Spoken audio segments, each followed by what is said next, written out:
So the other thing to post in chat is, since this is an annual meeting and we're trying to get feedback on how well we did, is what we did that you liked in 2025, and then what you'd like to see us do in 2026. And then if you're willing to help with any of the things that we want to do and that we are planning in the future.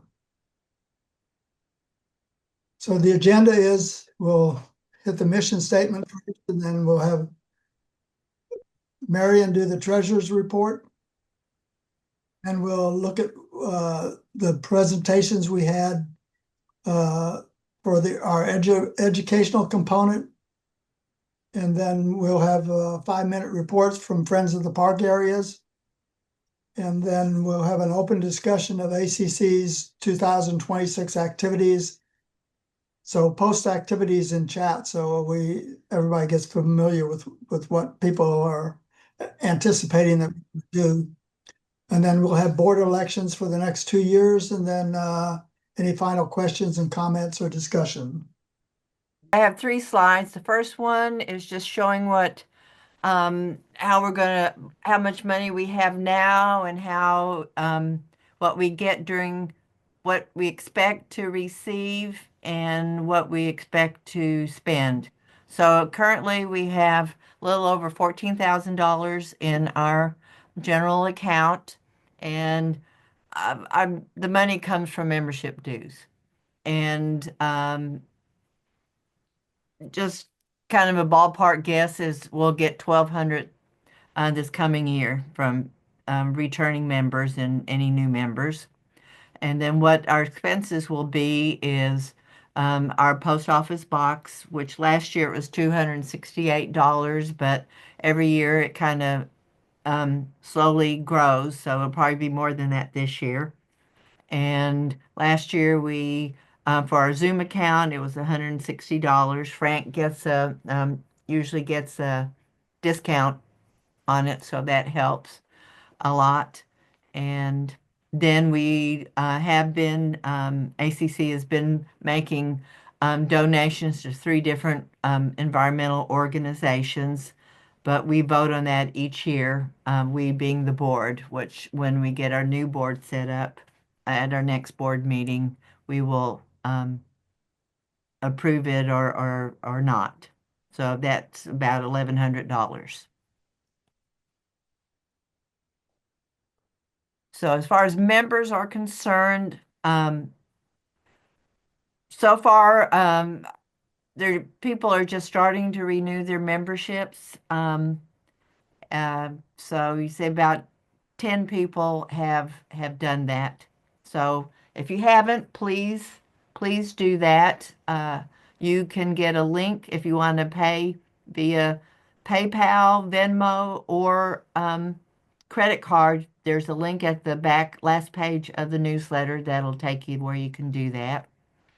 Or the old-fashioned way, mail a check or drop one off, or I'll meet you, whatever. I'll gladly go chase after money. And you can see the trend is going a little bit down on membership, but some of that is just attrition because most of our members are older citizens. So we need to get more young ones in. And the last slide is covering our UTA endowment that we set up back in 21. And to date, there has been a little over $105,000 that have been contributed to the endowment. UTA has awarded 5,000 of that to students the last 3 years. And it's broken down. The endowment awards either to undergraduate scholarships or to graduate students. They get a research endowment.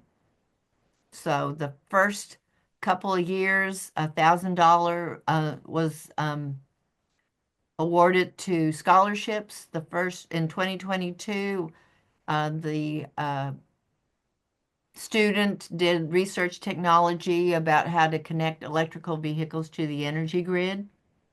And then the next year, a student did research monitoring and on how to improve water quality, monitor improve water quality.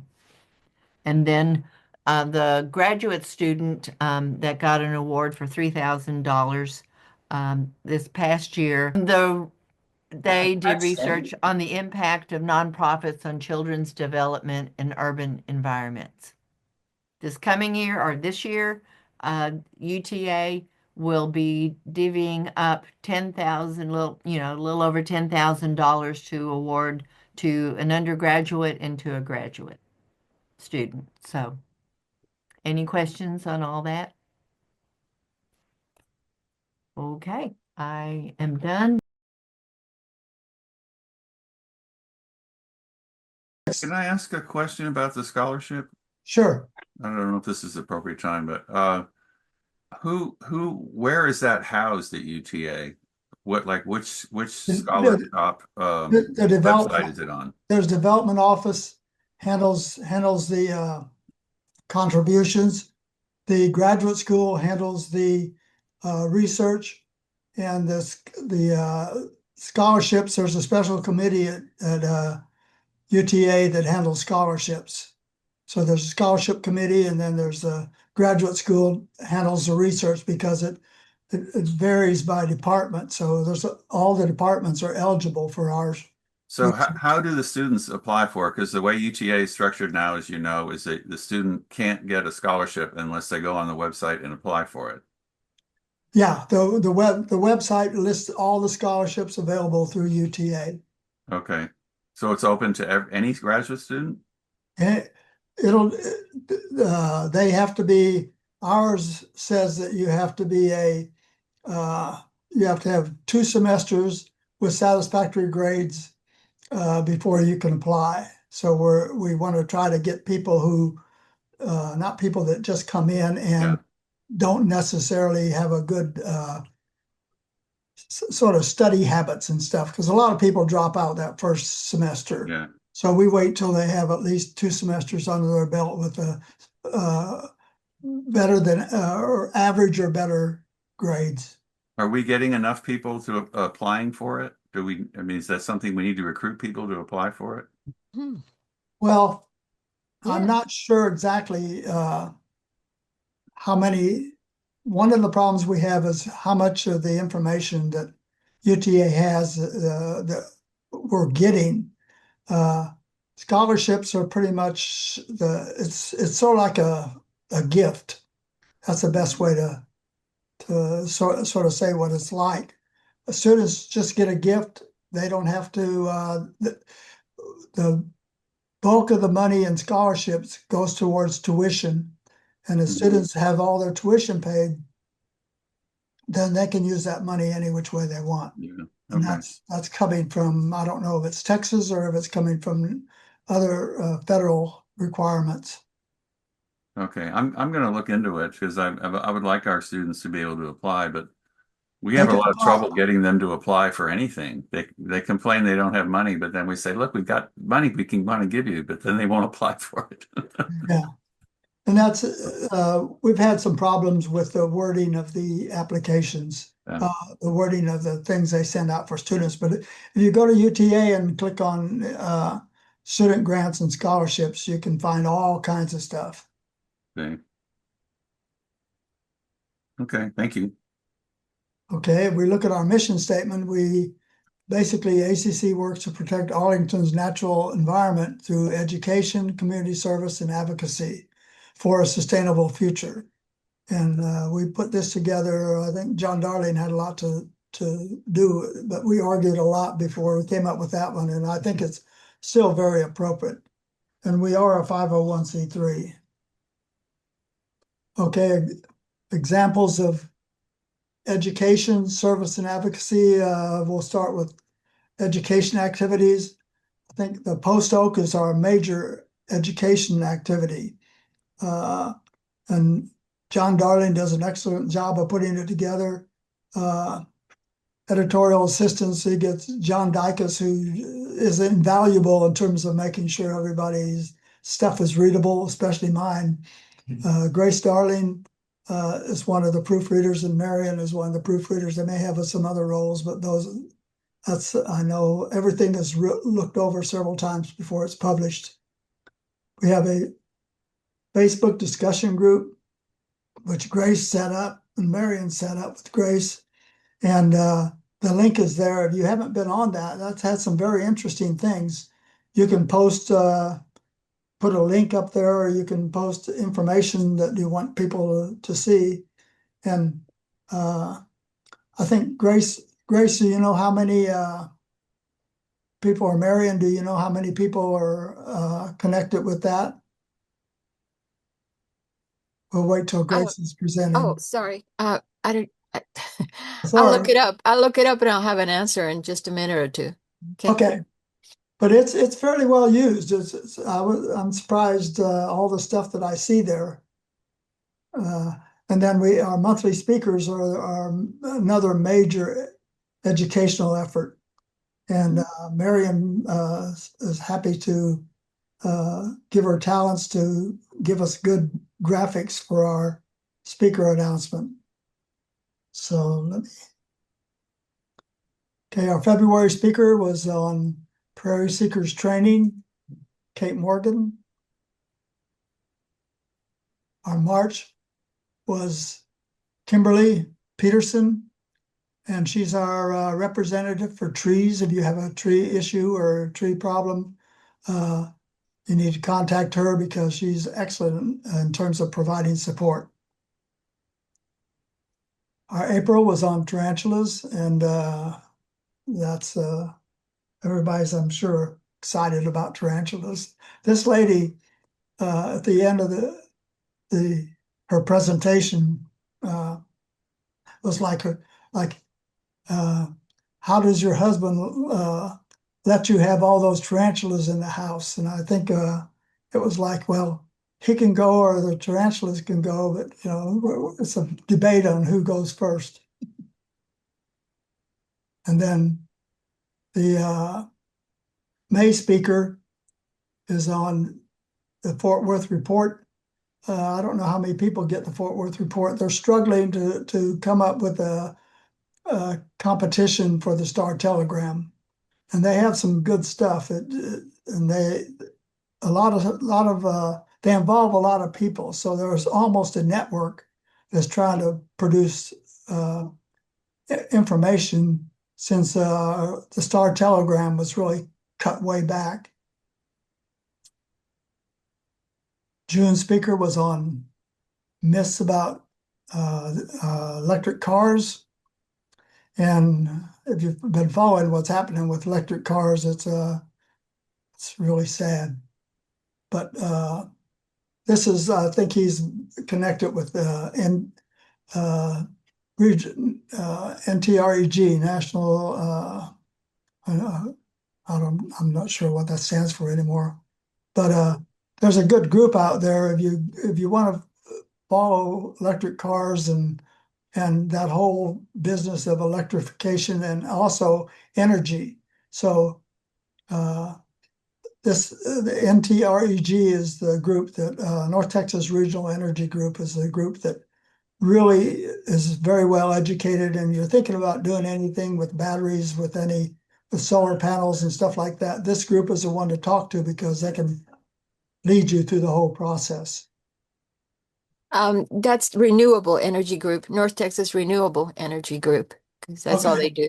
And I looked it up, and we have our discussion group, the Arlington Conservation Council Facebook discussion group, has 157 members, and the Arlington Conservation Council still has a Facebook page that has 855 followers.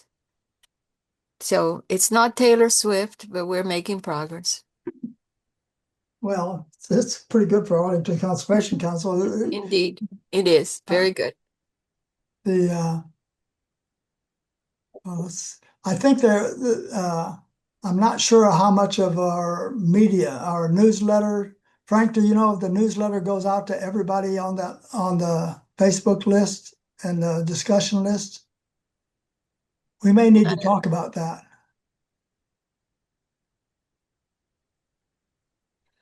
Okay, Michael Smith, everybody's probably familiar with Michael Smith. He's into critters, and he's a lot of reptiles and things like that. So he's very entertaining. And then Sam, of course, I think most people know who Sam is. I haven't seen a bad presentation from Sam, and he's just so excited about what he does, and he knows so much. So if you ever get a chance to hear him, go take it. He's excellent with little kids, especially. He gets down to their level and eye level on the ground and works with them. Our October speaker was on spiders in the garden, Megan Cassidy. Spiders are getting a lot more attention, I think, but she was very good in informing us what's out there. And then our November speaker was on bats in Arlington, and bats are getting a lot more attention also because we have some, there's I think it's in Mineral Wells, the place that rehabs bats, and they have bat caves, which they put injured bats in. And I think they're expanding,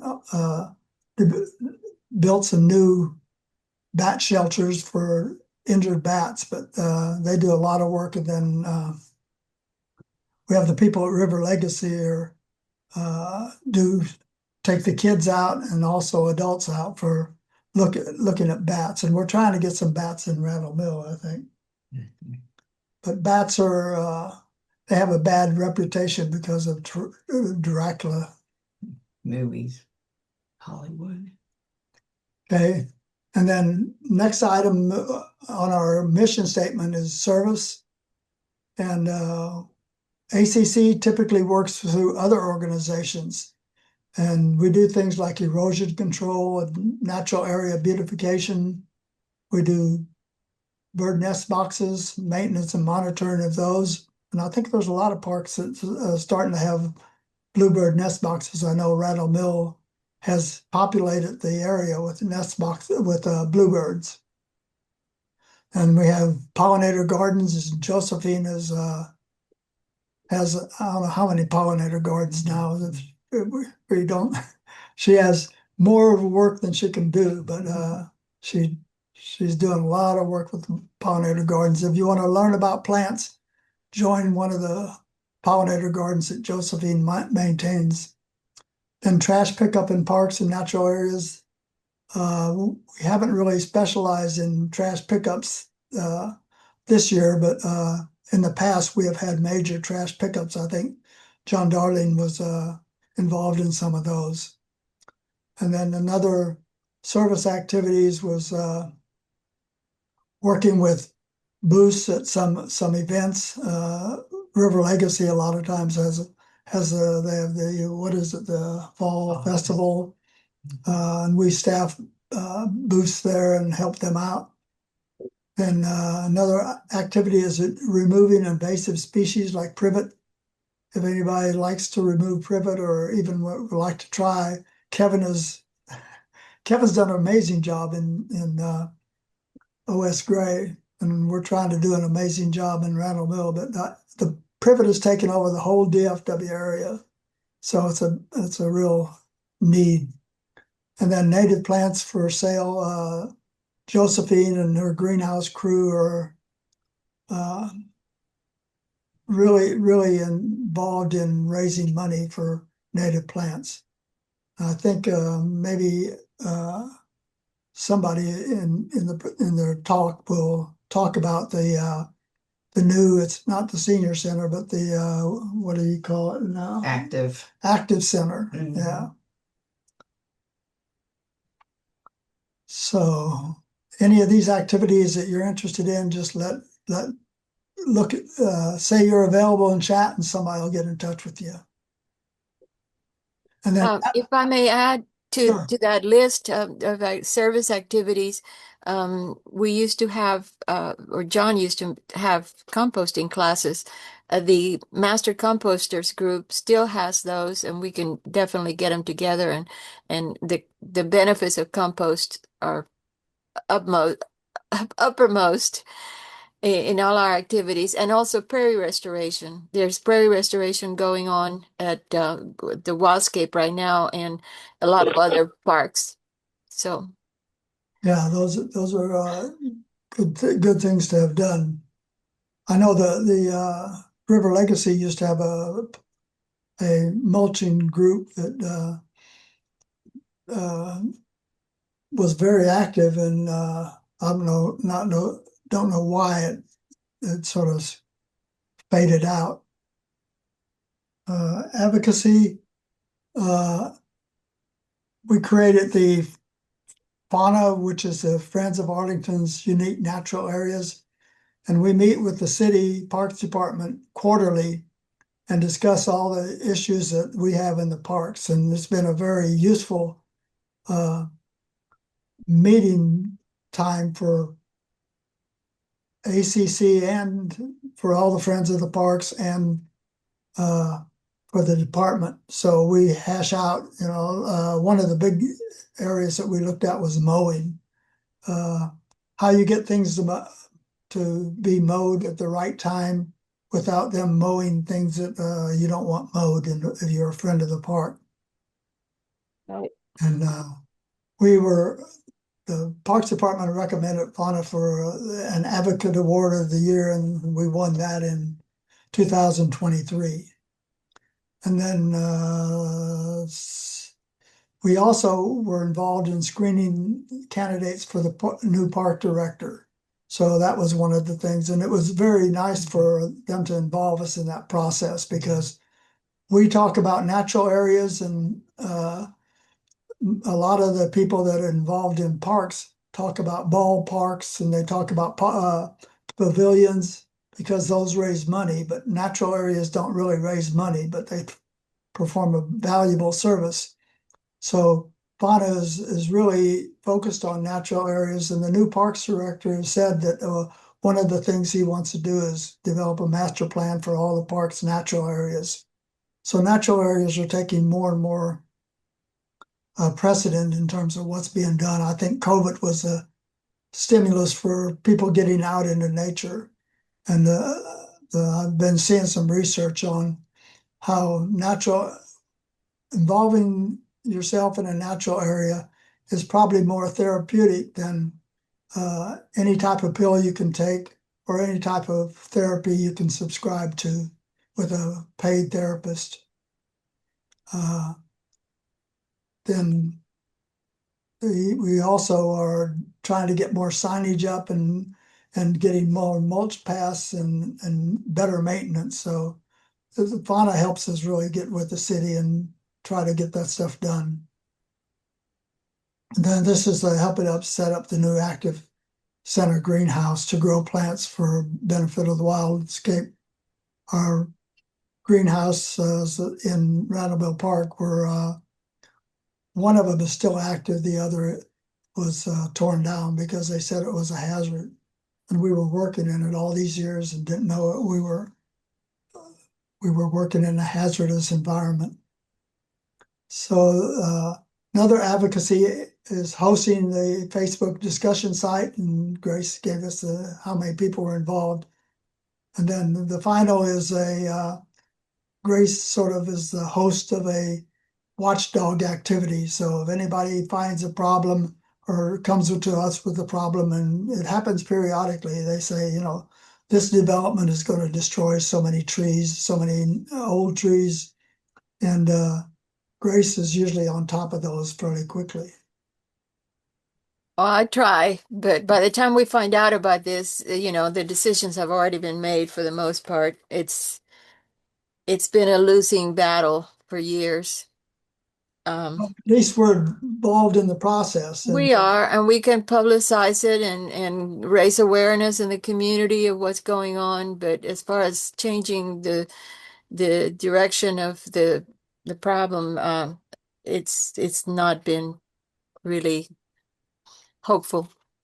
Yeah, I think the natural areas in fauna is having more impact than ACC ever has had in the past because we're specifically focusing on how to keep natural areas and keep our tree cover and things like that. So Can I But make we a haven't quick? added any. I'm sorry, we Oh, haven't added any acreage though. no, but I don't think uh, getting more lands preserved is very, very difficult because the city makes money off of land. And Uh, our budget, the city went through a tough budget period this year. I'm not sure of the total amount that was cut, but the tax base has been frozen. So we're struggling, and I think they had to lay off. I'm not sure how many people in the Parks Department. Uh, anyway, so on a bit more hopeful note, go on. yeah, I don't really have anything to share. I'm just going to chat for a minute, but I did want to mention, Grace, that I had a conversation yesterday with somebody who's on the Landmark Commission, I guess it is, and she's trying to get trees put on this to have the same standing as things like historic signs and buildings and all the things that they look at. We had a conversation about that yesterday, and maybe you and I should talk about that sometime. Excellent. I'm looking forward to that. Yeah. I'll remind you if you forget. Okay. Thank you. That'd be great. Okay, well, this won't take long, but basically, I used to have a friends group at Crystal Canyon, and it kind of fizzled. But we were pretty active for a while. We did compost seeding, over 15,000 square feet. We planted a lot of grasses and forbs and understory trees. We had large ligustrum removal events. One time we had over 100 people there. But the last 7 or 8 years, there's really been nobody working on that. And I would like to get it going again, but I need some partners in crime. So that's basically my pitch. And Crystal Canyon, for those of you who don't know where it is, if you go to Collins and Brown, if you're going south on Collins, or excuse me, if you're going north on Collins towards 183 and you turn right on Brown, you go down a big hill, and then there's a big green area there. It's about 40 acres. It's a natural area run by the city of Arlington. And there's some interesting stuff going on there. They got a $150,000 federal grant to study different techniques for ligustrum removal. And they've had goats there twice already. They had them in last winter and the winter before. You may have seen some of the reports of goats running wild down Brown Boulevard. They come into my backyard every January, which I think is really cool. I'm always happy to see them, and then the whole place smells like a goat barn for about 2 weeks. And so I don't know how successful they've been, but tracking that and disseminating that information to other parks, that's one of the things we can do. We have the usual maintenance and concerns of littering, and there's occasional homeless encampments and people riding mountain bikes because it's very, very hilly and tearing things up. There's issues. There's a nice stream running through it that has a sort of like a miniature slot canyon. Maybe it's a slot canyon if you were a squirrel, but it has nice eroded sandstone. And I've reported a few times to the city and people dumping construction stuff in, cleaning out cement, and people also are dumping their pool water, which is not good because then you end up with a whole stream full of chlorine.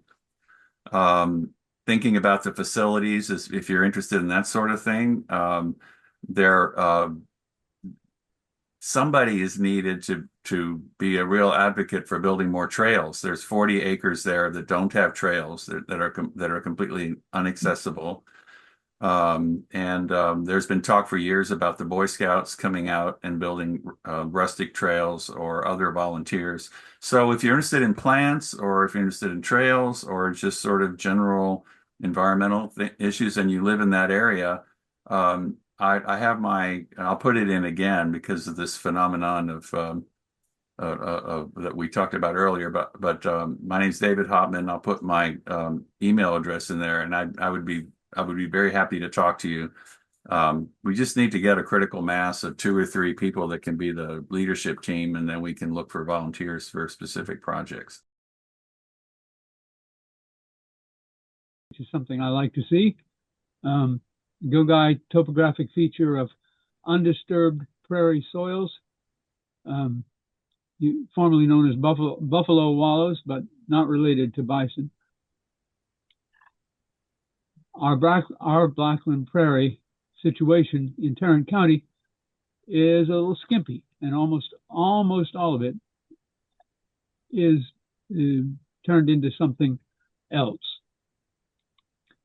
It's all about soils, and basically, to oversimplify, sandstone, we get cross timbers, limestone, we get Blackland Prairie. The little red dots on the lower right of each of these figures is the approximate location of the Blackland Prairie Preserve. And racing, and I do mean racing through the seasons. Spring, everything's low because it was mowed in the winter.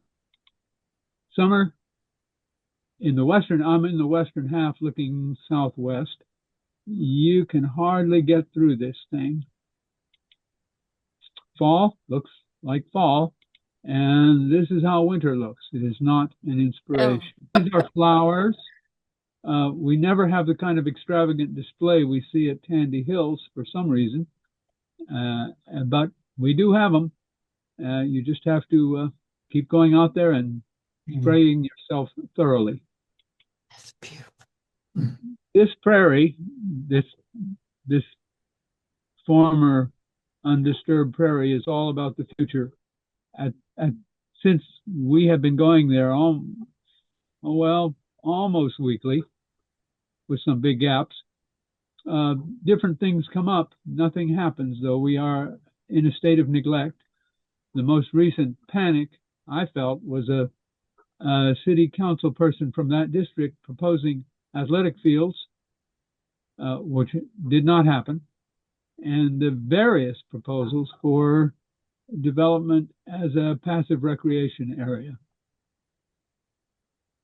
When I look at it, the little yellow oval in the middle, what I see is something completely isolated, without biological corridors that will allow, for instance, animals that need a much larger range to come and go.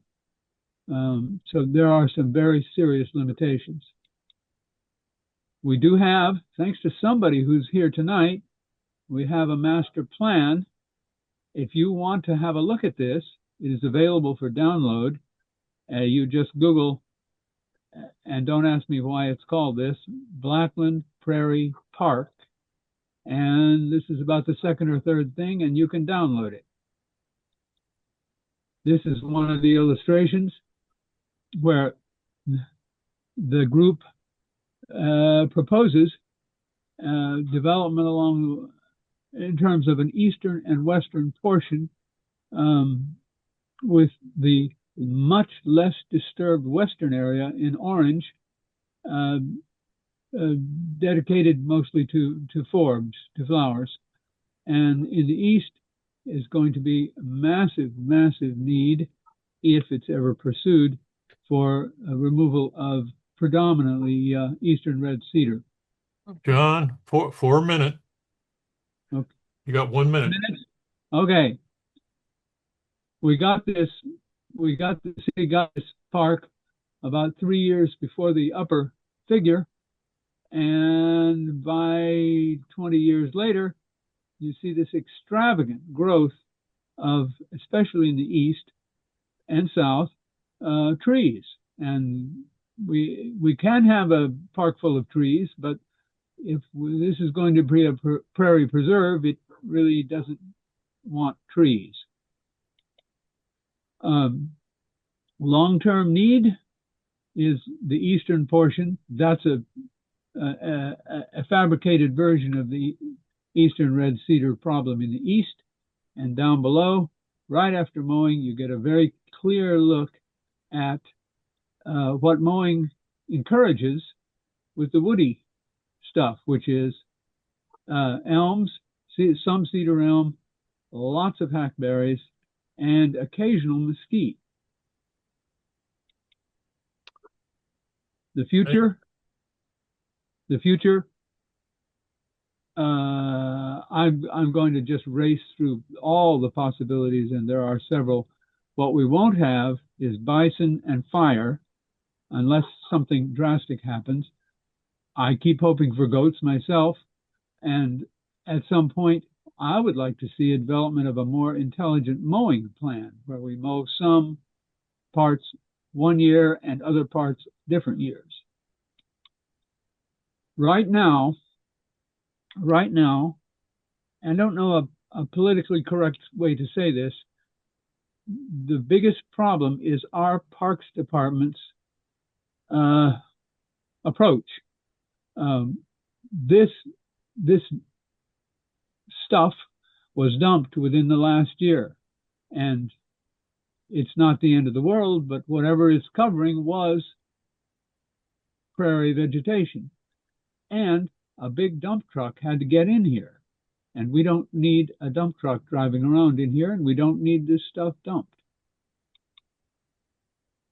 And also in terms of our Parks Department and its approach to maintenance, or whatever this is, 2 years ago, maybe 3, they mowed when it was wet.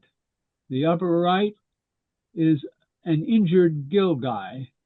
And it's my understanding that once injured, they're never really the same. And I don't know, I'm not even sure how much you can injure it before you can say it's ruined. But this is... I'm sorry, John. Huh? I'm your timekeeper, and Am I done? basically, yes. There. I'll show you a thing or two. Yeah, how you like that, Frank? Now, the only thing I haven't learned is how... Can I give some of my time to John? No, I don't need any more. I'm done. Okay. Okay. I worry about our Parks Department right now, and I'd prefer it if I didn't have to. We're not That in a was a position bad year. Yeah, I'm not in a position to say that we're going to hire a Prairie expert on the park staff, especially in these fiscal times. But it would sure be nice to, if they weren't part of the problem. There. Now I'm really done. What's going on? What's going on is we used to have a Friends of Julia Burgen Park, and we do have a designated area that we tried to plant. I ordered seed and all that stuff. The Friends of Julia Burgen Park has more or less become inactive, aged out in some cases, just moved or whatever. They're no longer involved, and that leaves John Darling and me kind of trying to point the way to there. I visit every once in a while. John visits at least a couple of times a month and works there, and he has been trying to create a wildflower area. It's near the back, kind of on the edge of Johnson Creek as it makes a big bend toward Center Street, the Center Mesquite Bridge inward. Anyway, there's no parking nearby. They did give us water. Parks Department did connect water lines, so there is a faucet nearby. We can water the plants. The problem is maintenance, and we're the only ones, or John is really the only one. I just sit at home and take care of direct traffic. Nothing's happening much. And the plantings have been mostly, well, I don't want to say. It's just that one person cannot maintain an area, even though this is not a large area. It still needs volunteers to help, and we don't have them. So let's move on. It's a work in progress. We'll we'll try to get some younger people to get involved.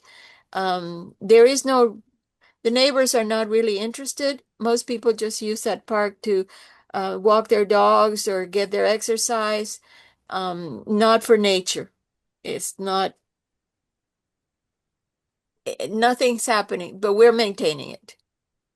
Okay, Grace, put your information in the chat in terms of how people should get in touch with you if they're interested in that park and doing some volunteer work. I'm on Facebook. Just look me up on Facebook, and that's the best way to connect. Probably the newest Friends of the Park. She's taken over Village Creek in the historical area and Bob Duncan Linear Park. So, Vicki, can you share your screen? I just want to give a shout out to so many people who are here on the call for all your help, particularly Carol and Dick. And Josephine also helped a great deal as well in just getting us going.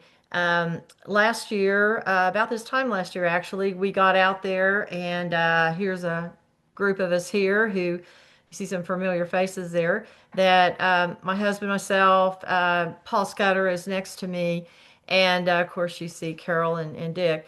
And we got it started for a friends group. It took a little bit of time. And at Bob Findlay Linear Park, there is a garden there. There was a garden already planted.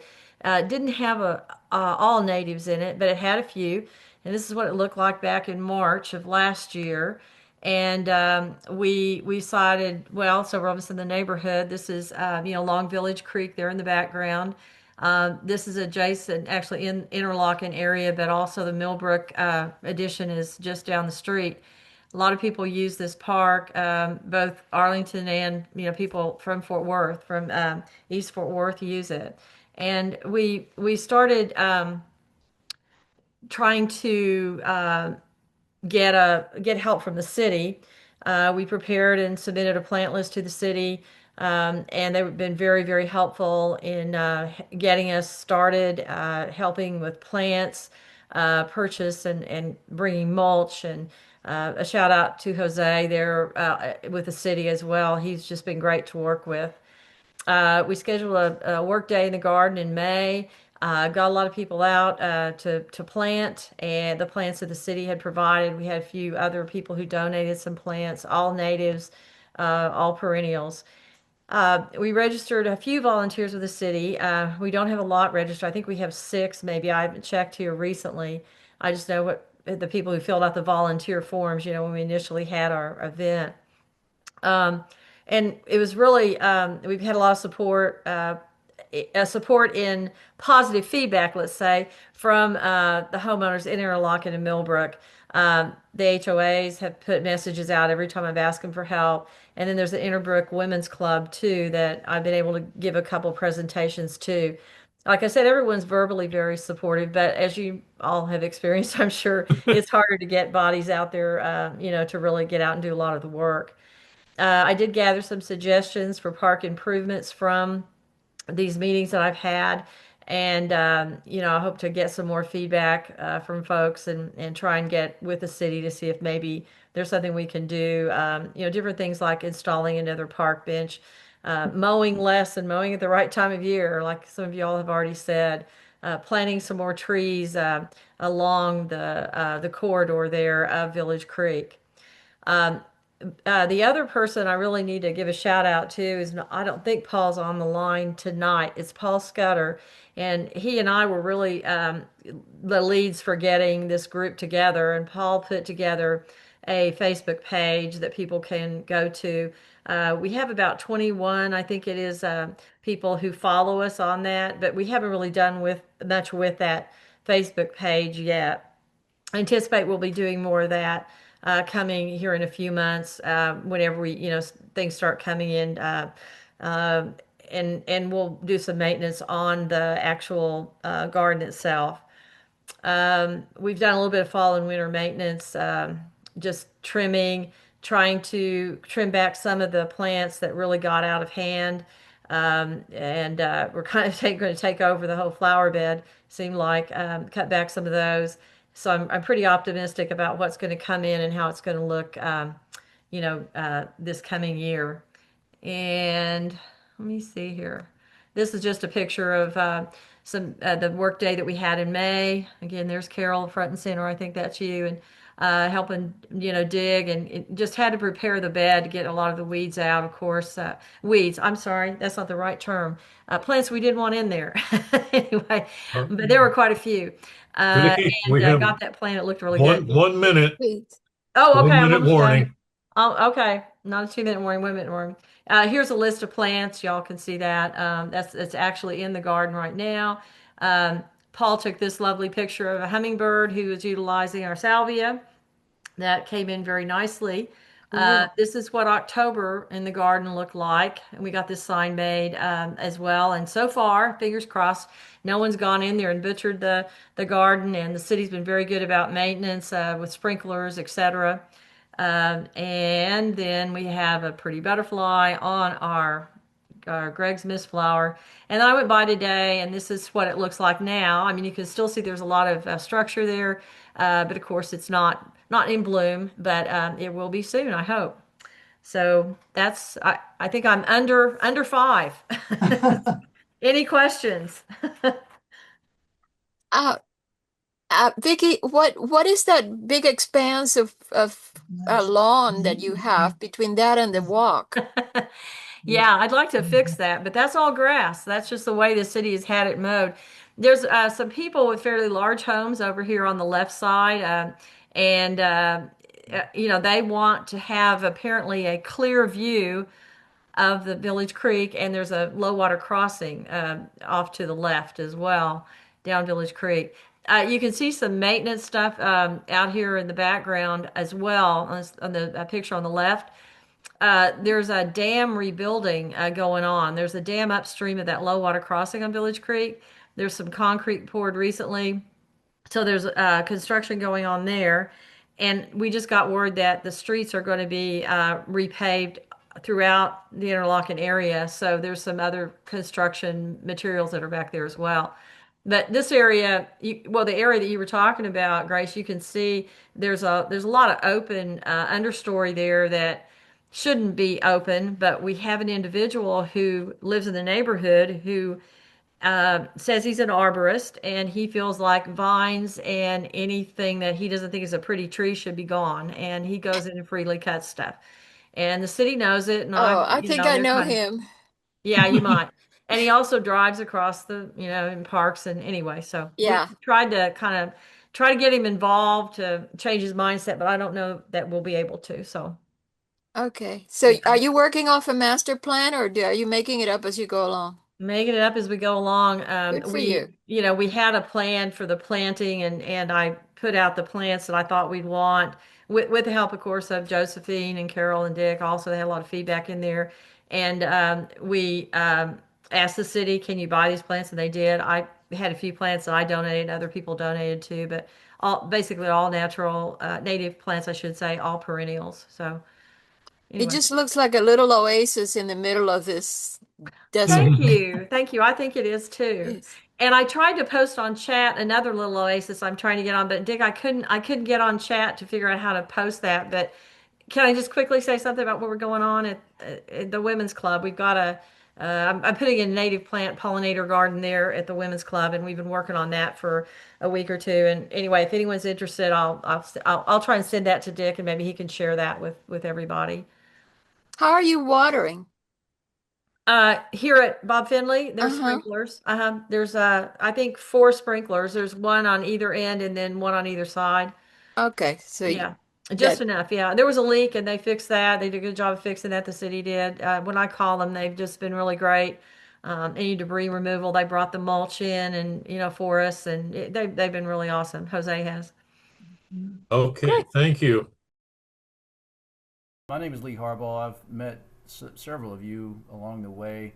I live in Southeast Arlington, and for the last 8 years now, or this will be our 8th year, we have had a fairly sizable organized effort to clean up the trash around Cravens Park, around the Fish Creek area, specifically down the Fish Creek Trail, which, as many of you know, is a linear trail that runs from roughly Matlock, and it starts over in Cravens Park and then runs east all the way over into Grand Prairie, follows that creek all the way over to Grand Prairie. So what we've done is tried to organize an effort to clean up a bunch of the trash in and around the trail area, the paved trail area that runs along up to the 360 area where the city limit ends. And anyway, so this year we're doing it again on Saturday the 31st, and we will meet at 8:30 a.m. over in Cravens Park. If any of you are interested, Angel Carter's the one that actually organizes this and sets it up. She's done a fabulous job of doing this over the last 7 or 8 years, and she's managed to get some pretty big groups that have come out and helped do this, including people like there's some nonprofit groups in the area like Mission Continues and Mike.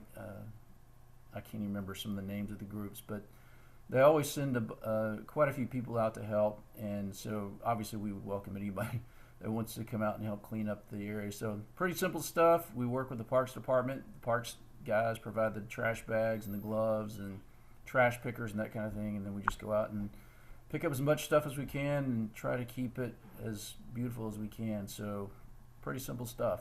That's about it for me.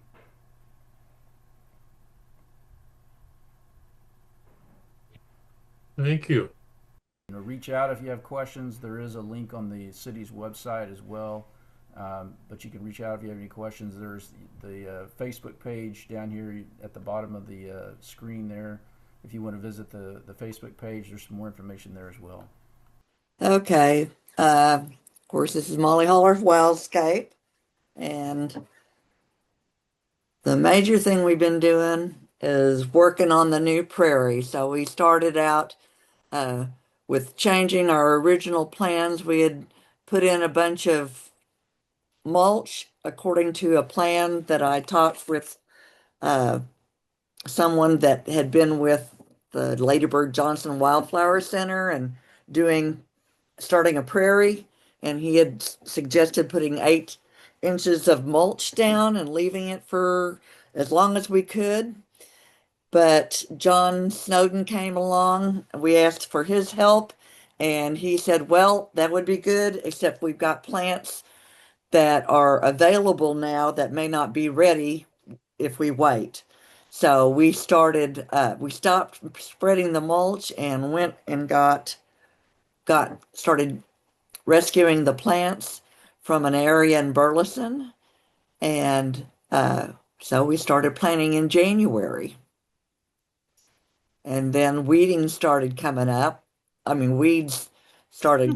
even though we had treated the area and gotten rid of most of what we didn't want, mainly the Bermuda, which was amazing that we got rid of that.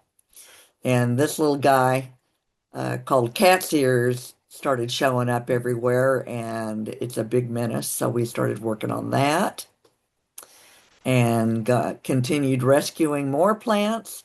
John took several of us out, and if you know John, he has to show you how to do everything. So he was showing us how to dig up the plants. And we also collected seeds within the Wildscape to put in the prairie later.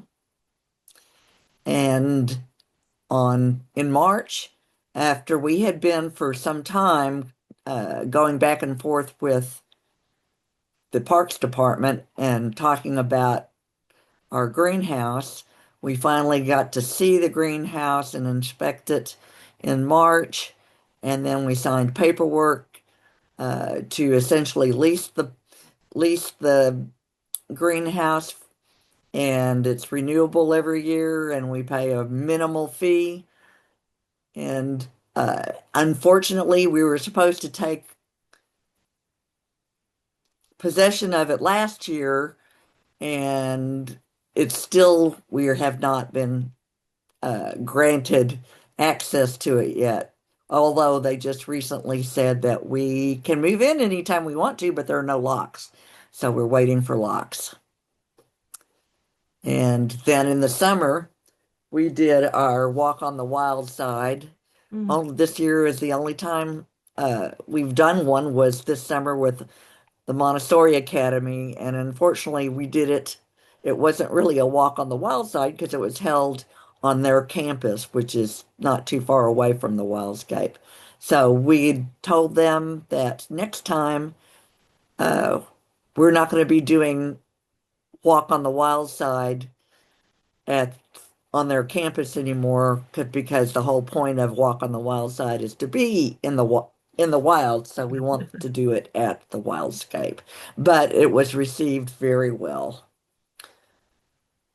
Okay, we're while we've been doing lots of work in the Prairie, trying to get that going, we still have been maintaining other parts of the air of the Wildscape, clearing trails that have really gotten overgrown and weeding more visible areas. And then new additions were we got these boulders after going out to the WizQ with Cindy and Susan Hollar. We picked out two stones as memorial stones for their brother and for Molly. And we will be putting up a memorial plaque for each of those. So they helped choose those boulders. And we got new benches to replace benches that had been needing repair. Unfortunately, the benches we had to replace were those beautiful cedar benches that were made for us. And I'm kind of disappointed that they're gone, but we do have some other nice benches. And that's Jose Gonzalez there, who is our park guy at Veterans Park. He's been very helpful with us. And We also had, pardon? 1 minute. Oh, okay. And then we had a nice Eagle Scout prospect do his Eagle Scout. What's the word I'm trying to look for? His project, and which was a bug house. And so he built two. This was the larger one of the two that's near the Prairie, and another one on the south side near the butterfly garden. And then we had our plant sale, which was a good success, a little bit less so than the last couple of years, but it was still a pretty big success considering we had a lot of competition that weekend, and we had a lot of problems with being in a smaller greenhouse. And hopefully this coming year it'll be much bigger because we'll should be in the new greenhouse at by the Active Center. And then I just wanted to show you some progress on the Prairie. It's starting to look like a prairie now. And that is buffalo grass there in the upper right-hand corner where that just came through on its own. The Bermuda was gotten rid of, and this came back. We were very happy. And on the upper left corner is some little blue stem just to show you what it looks like in the fall. When that gets going really well, hopefully we'll have a nice big swath of that color in the fall. And we even got some milkweed started blooming this year. And I wanted to show you, this is the reason why we built the what do you call it? The prairie area, because of the erosion coming off of that. There. Oh, This is a rain in June, which was a very heavy rain. We've been getting much heavier rains the last few years at one time. And you can see down at the top of that before I just, sorry. Anyway, it's a lot of heavy rain in just a few minutes, and that area on the top of the hill, all that water went down on the prairie area, and that's not even what came off of the amphitheater. This is all just from the hill and the sidewalks and stuff. So all that water came off and within about 10 minutes, and you can see here in a moment how much water is coming down. And at the top, that culvert right at the top behind that sign is just really flowing down. So we've had so much problem with that, and hopefully the Prairie will fix that. And then so for our plans for the coming year, besides continuing work on the Prairie, is working on other areas that we have erosion.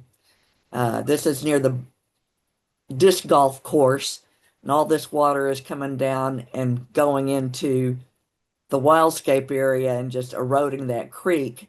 So we've got a lot of work to do. That's probably our biggest issue besides privet and other invasives is the issue of erosion just eating away at our Thank you, Ann. landscape. Okay. Kevin is our next speaker. OS Gray Natural Area. Hope everybody visits there periodically. I'm Kevin Donovan with the Friends of OS Gray Natural Area, and we are, as you all are, an all-volunteer group. We've been working with the Parks Department since 2010 at OS Gray Natural Area. This sign that is being displayed right now is out at the park, so if you're out there, go take a look. And here's some of what we did in 2025. February, we did a great backyard bird count with our friend Charlie Amos. And we saw a lot of birds. We're going to do another one soon. And then the same day, we did our annual star party out at the park. It's where the Fort Worth Astronomical Society comes and brings their giant telescopes, and we set them up in the parking lot, and we invite the public to come and view. We usually have about a dozen of these big scopes out there. It's a lot of fun. And in addition to the scopes, we do wiener roast. And so we have fire pits spread out around the park, and people come out and roast wieners. And then we also have a storyteller that comes out and tells stories, and it's a lot of fun. We got another one of those coming up. One of the big accomplishments that FAUNA has helped us with, or that we all worked on in FAUNA, was that we finally got our mowing plan into the Parks Department. And so this is what our plan is, and you can see with the different areas, and I'm not a very good graphic artist, but it shows each of the areas that need to be mowed, how they need to be mowed, and when they need to be mowed. And this was revised as you can see, in July. And since then, the Parks Department has done a pretty good job of sticking to it, especially along our concrete trails, where we've asked them to mow only 24 inches wide on either side of the trail and to have their mower deck raised to 4 inches in height. So that's worked out pretty well so far. We're real happy with it. Let's see what else. Oh, in October, we celebrated our 15th anniversary. And we had an event there at the park. We invited the public to come, and we had refreshments and speeches. And we had, let's see, some special guests. This is our board with several city council members, and the mayor was there, although he's on the far right of the screen. And he presented us with a proclamation, which I'm holding. And it was a really nice time celebrating our 15 years of working at OS Gray Natural Area. These are some of our volunteers that were there to help us with the event. Some kids from Seguin High School. We have a really good relationship with them and their Key Club. And they come out and help us with a lot of our events. In addition to coming out and working, we'll have probably 3 or 4 of those kids come every work day and help us out. So we're really happy about that. And for our 15th anniversary event, we created a self-guided tour of the park. We had signs made with QR codes. And so you can start on the east end of the park or the west end of the park and walk through the park, and you'll see these signs with the QR codes. And when you take a picture of it, it'll take you to our website, where we have a little bit of explanation about what you're seeing. So if you can look in the right-hand side of the photo, that is a tree that is at OS Gray, and we have the QR code right next to it. And then you click on it, and then it sends you to this page on our website. So we have those scattered throughout the park. There's about 8 different stops on the tour. So we're Fortunately, those haven't been messed with. We were kind of unsure if people would pull those things up, but they've been up there for about 4 months now, so we're real happy that they're there. Then we had Tree Hugger Tree Service come out and they did a free work day where they came out and cut down a bunch of Bradford pears and chipped them up. So we were real happy about that. You see, those guys are happy too to get rid of those invasive trees. We also continued our little library. One of our board members, Amanda Dixon, put this in 3 years ago, and it's still going strong. Amanda estimates that we run about 1,400 books through that library every year. And she just told us that we got a grant from the AAUW for $500 to continue the little library and providing books for it. Projects and goals for 2026. We have a big wildflower bed right along Abrams Street, and I don't know if Josephine is watching or not, but she could tell you, and as you can see in this picture, that's not what it looks like. So our big project with that is we're working with the city to develop a plan for it and to kind of restore it with native plants. We're going to have some walkways installed in there and some boulders and so on. So this photograph was when the park was initially built. So it was pretty pristine there, but here's what it looks like now. And you can see Josephine and her crew out there weeding it. And so we're going to just start over this year in 2026 with that big wildflower bed. And the other big thing we're going to try and work on this year is to recruit and retain great volunteers. Like everybody, our volunteer base is kind of on the small side. And so we're going to try and do what we can to increase it and get some regular volunteers come out and help us. We do already have some great volunteers. A lot of them are on this Zoom meeting tonight. But we like to expand them. And as somebody mentioned earlier, we ain't getting any younger, so we need to get some replacements. Kevin, 1 minute. We're also going to continue our native vegetation restoration efforts. This is a few years ago, we spread a bunch of seed out in our meadow, and we're going to continue with that. And also, we are going to continue our battle against privet. We have some upcoming events and volunteer opportunities. Saturday, February 7th is our star party with the Fort Worth Astronomical Society. On the 14th, great backyard bird count with our good friend Charlie Amos, and then followed by our February Community Day on the 14th at 9 a.m. We have our work days the second Saturday of each month. We invite you and your friends to come out and join us. And we are Friends of O.S. Gray Natural Area, 2021 West Abrams Street here in Arlington. Thanks. Next is Carol Marcotte for Randol Mill Park. Welcome to Randol Mill Park in North Arlington. So this is a review. This is Carol Marcotte. 1,531 plus volunteer hours were reported into the Parks and Recreation Department this year, which is amazing. Thank you, everybody. We participated in the UTA big event and Earth Day in April. We'll be doing that again this April. We've built trails, maintained them, mulched, several different events throughout the year with the support of the Parks Department. Erosion control continues with the planting of the sedge and native grasses, forbs, and trees. We've worked with the Parks Department to add additional erosion controlling by putting in some boulders near the pond. Over at Randol Mill, we have on our east side those big ballparks that they water constantly. No other comment. And so all that water runs down into the pond, which creates these big grooves across our area and into the pond. So we're trying to control that.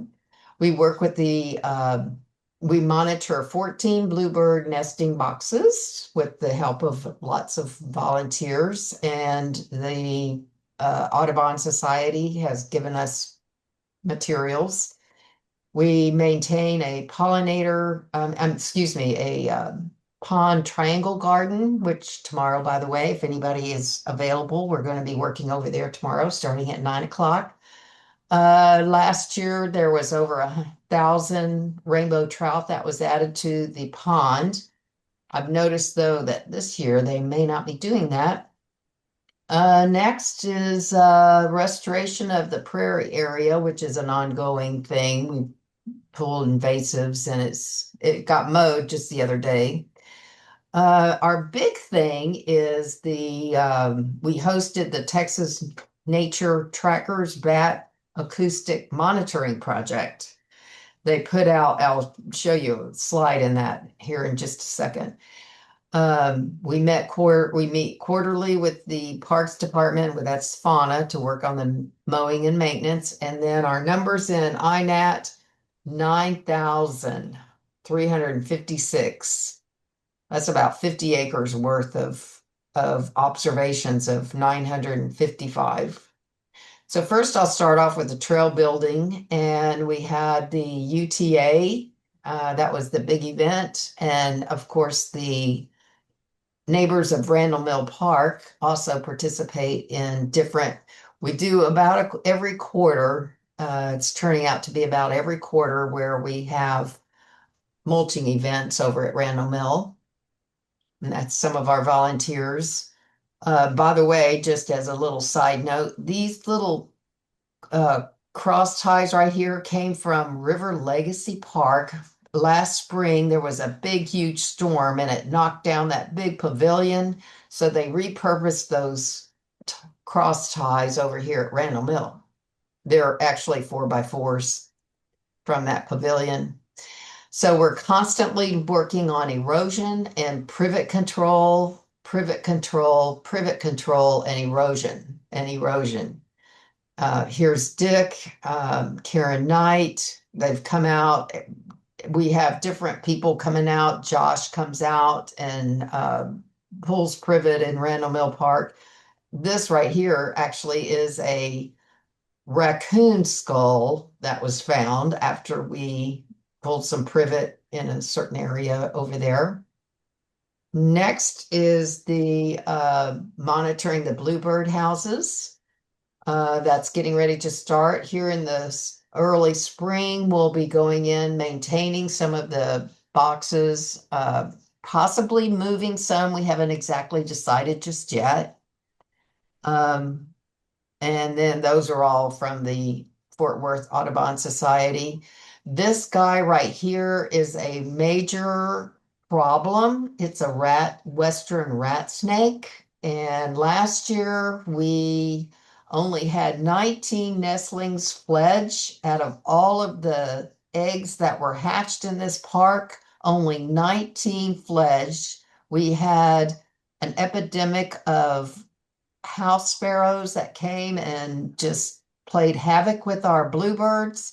And then these rat snakes, and we need to figure out how to get ahead of all of that, because that just can't be happening. So next,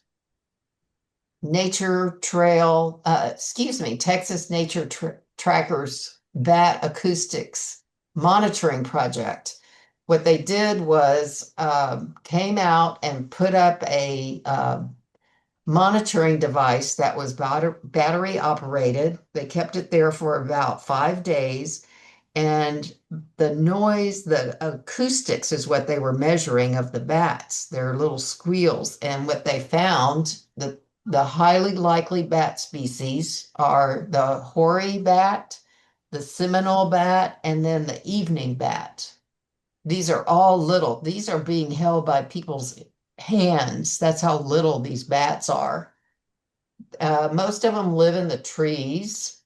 The Seminole is also, these are also found over at River Legacy Park, over at Shari Capehart. They're all over the Metroplex, really, but these were the 3 that were the most common in Randall Mill Park. 1 minute. Thank you. We continue with our litter-free park and watershed. It's very important that we know exactly what happened there.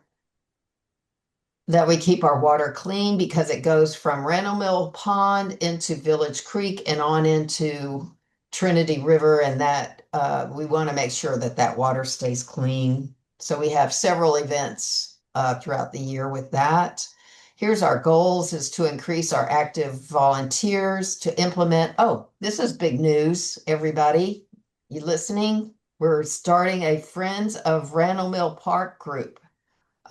With the help of Marion, we're going to set up a Facebook page. We're going to get a website and we're going to spread the word that anybody can be a friend. You don't necessarily have to volunteer, but we're trying to recruit as many friends as we can.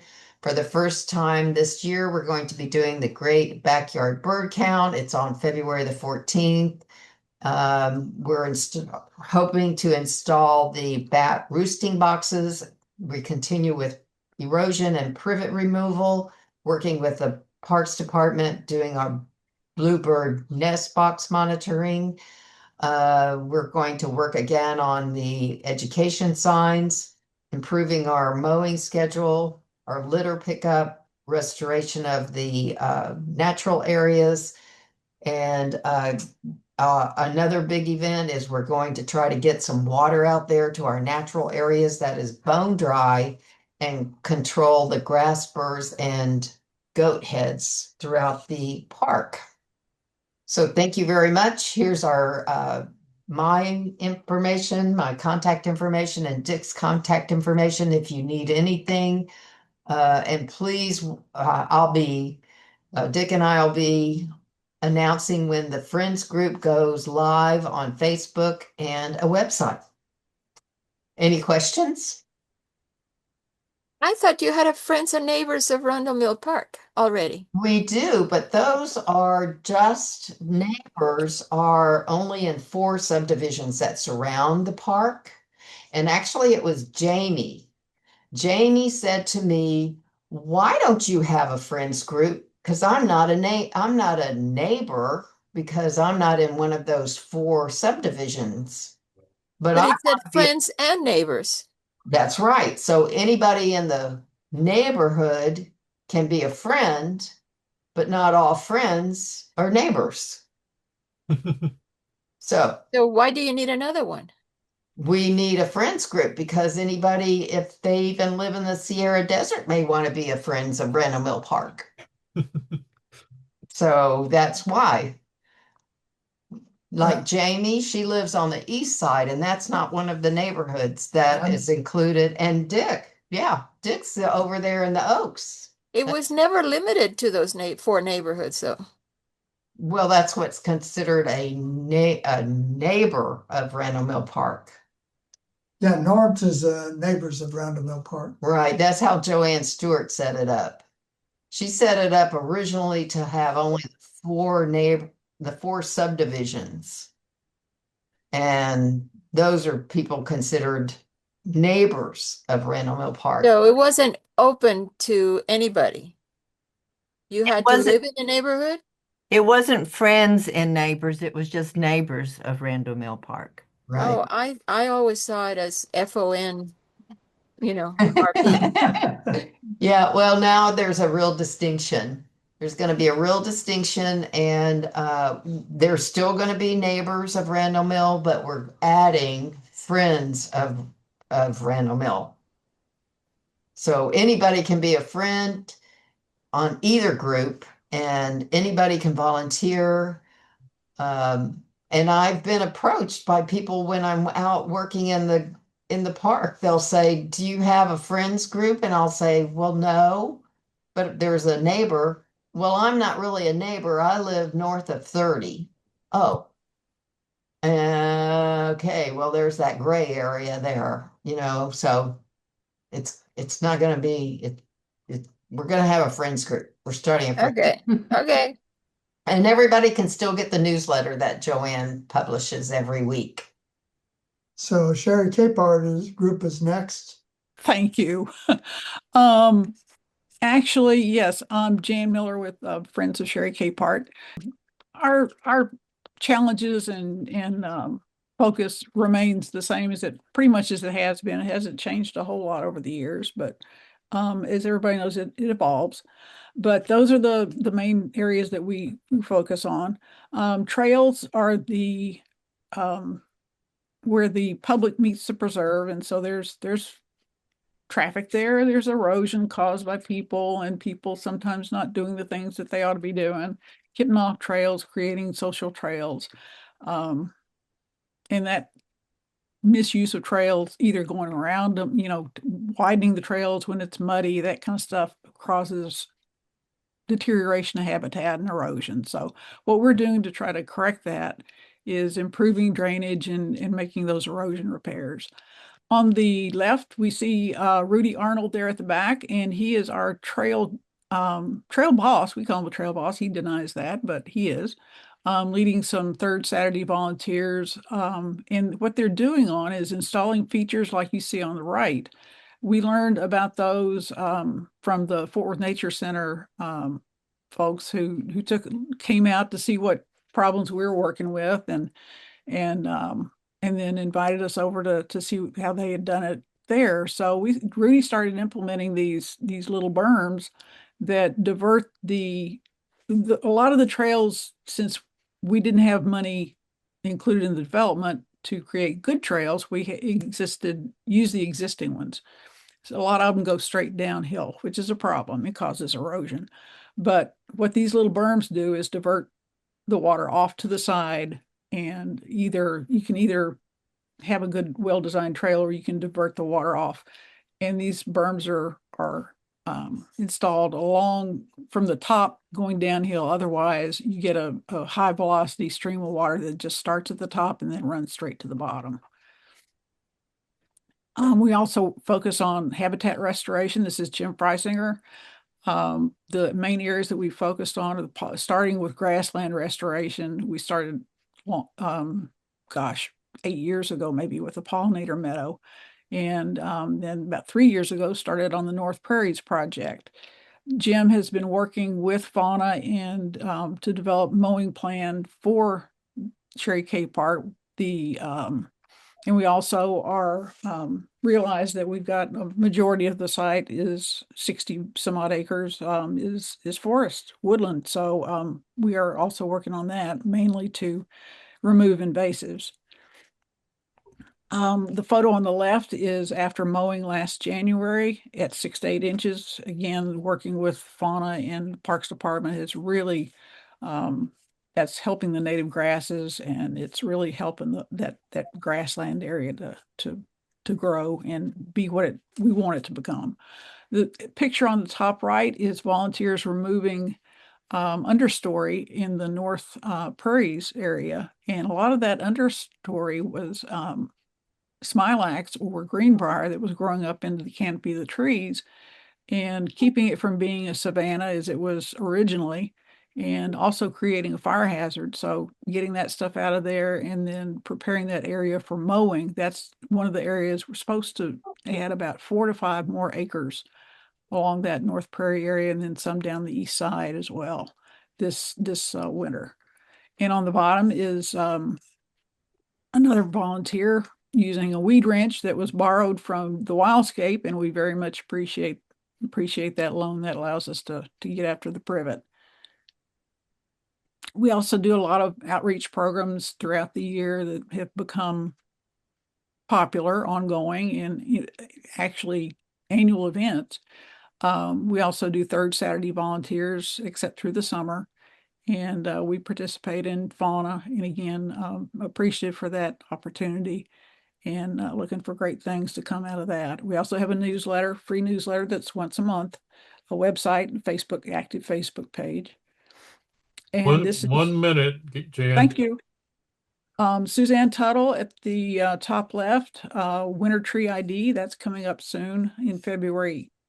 And then on the top right, we have the John and Grace lead a Yucca and its Moth walk in May. We had a very enthusiastic group here on the lower right for Great Backyard Bird Count, and Michael Smith over on the left leads periodic wild nature walks. We The iNaturalist tells us a lot. We have a history of 1,537 species now. That's up about 99 over last year. We're also, like Randall Mill Park, a Parks and Wildlife bat monitoring site.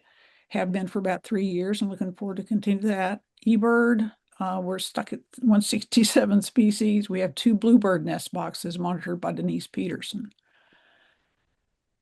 And going forward, we are going to be working on creating sustainable trails, managing invasives, restoring habitats, and public outreach. And coming up, we have programs. It was supposed to have been this Saturday, but I don't think anybody's going to be going anywhere this Saturday.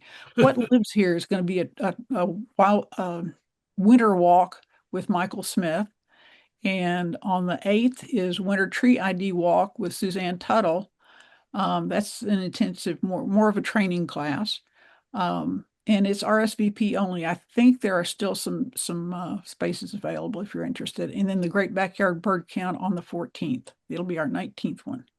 If you're interested in any of the activities, email us at the email there, info@scmpfriends.org. Thanks. Okay, the next item is a discussion of 2025 activities and 26 plans. What we're looking for on this slide is to see what ideas people have. You saw what everybody's doing. Is there anything that we should be doing and building on what we've done in the past? So this is not a picture-based slide, but this is for any discussion that people want to have.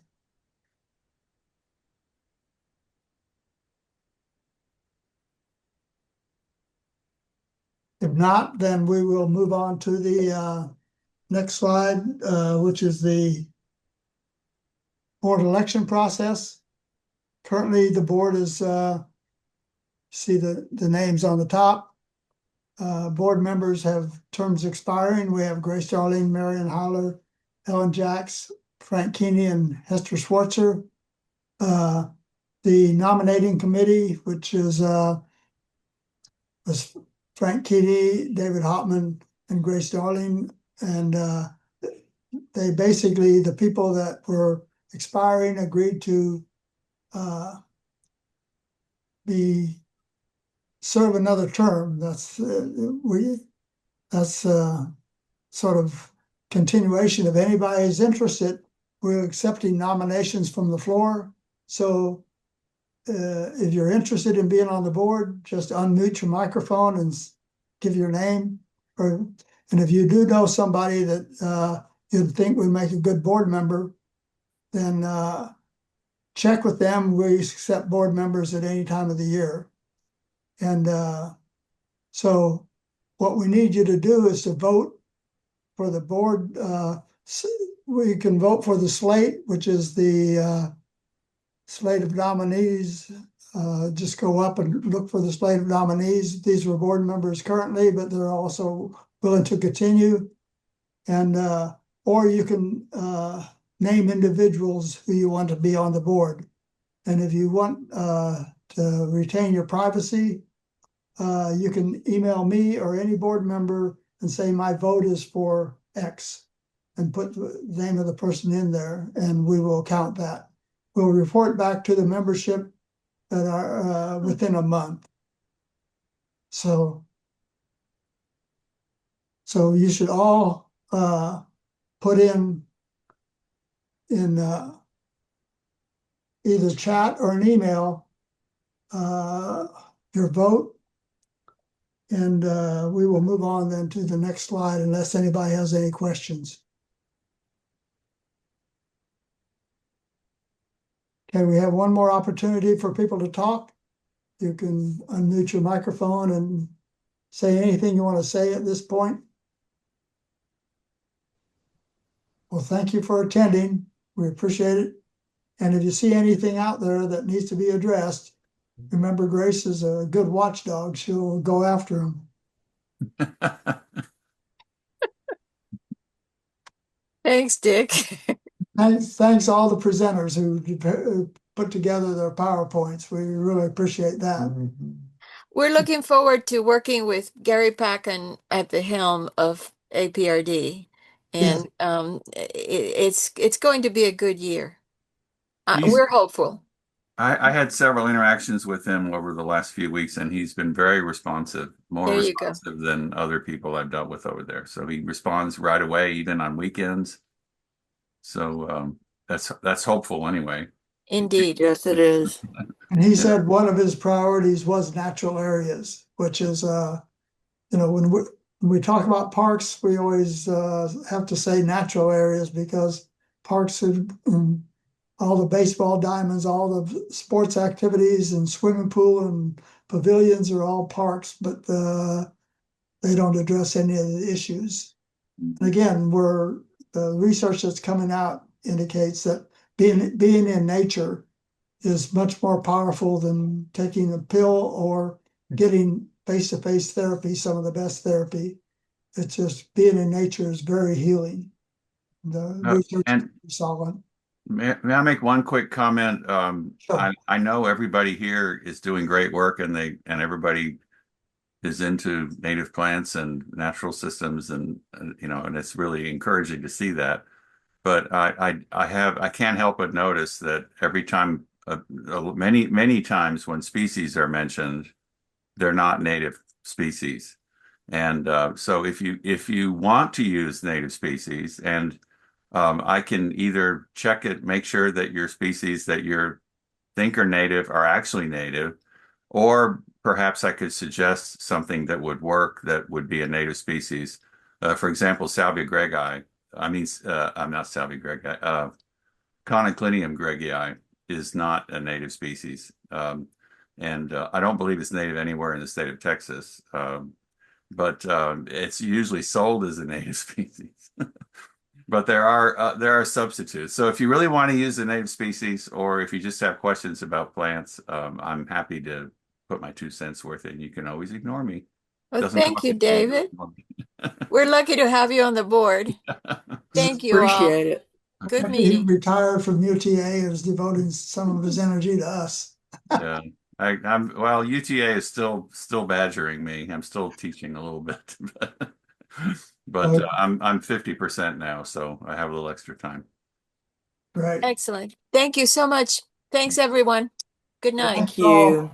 Have a Are good we adjourned? Sorry. Yeah, we're adjourned. Okay, thanks Dick for pulling all this together too.